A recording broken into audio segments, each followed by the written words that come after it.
Lijepi pozdrav svima i dobrodošli na moj YouTube kanal.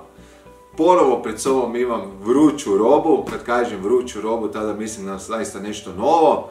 Naime, jučer je ovaj proizvod došao u Hrvatsku kod službenog distributera u Sonu Sart, a danas je već u mojoj slušaoni, evo tu na mom stolu, gdje ću napraviti unboxing kako bih zavirio što se unutra nalazi i naravno to ovom prilikom i dijelim s vama.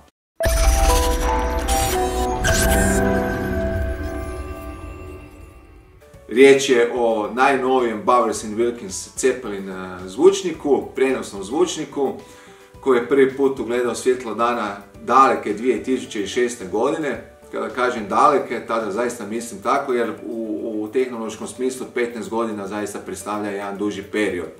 Od te 2006. godine pa sve do danas Zeppelin je imao nekoliko reinkarnacija.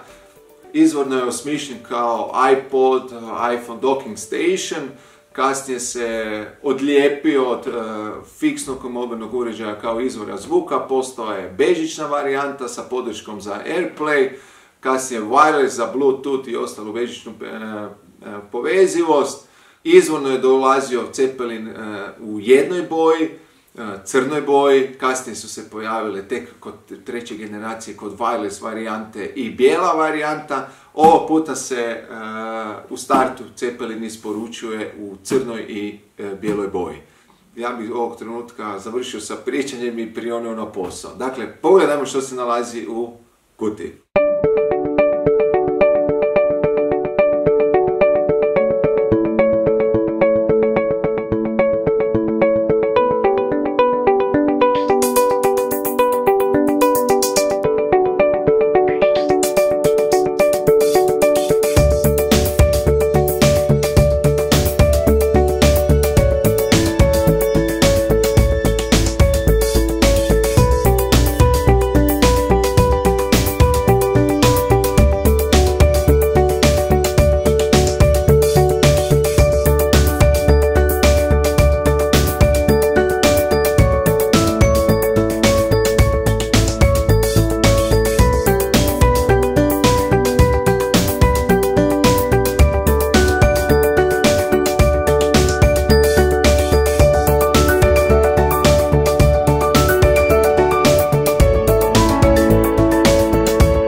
Zeppelin je raspakiran, smjestio sam ga na policu.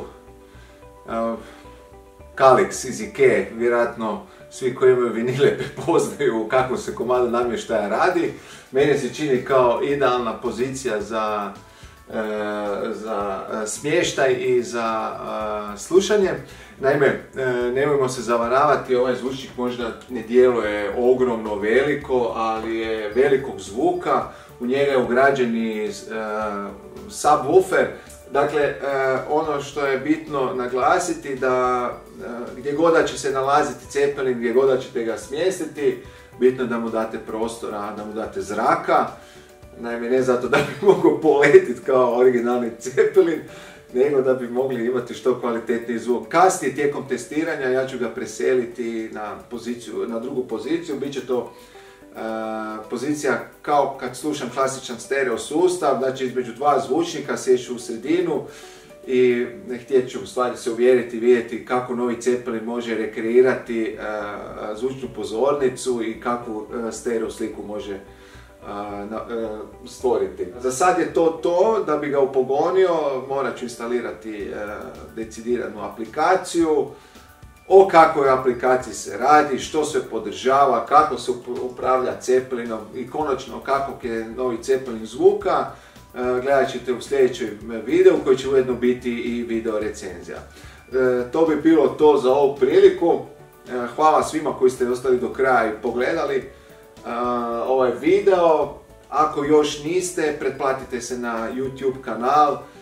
Kliknite subscribe i ono malo zvonce pokraj toga i bit ćete uvijek obavješteni kad je neki novi video na Too Loud YouTube kanalu.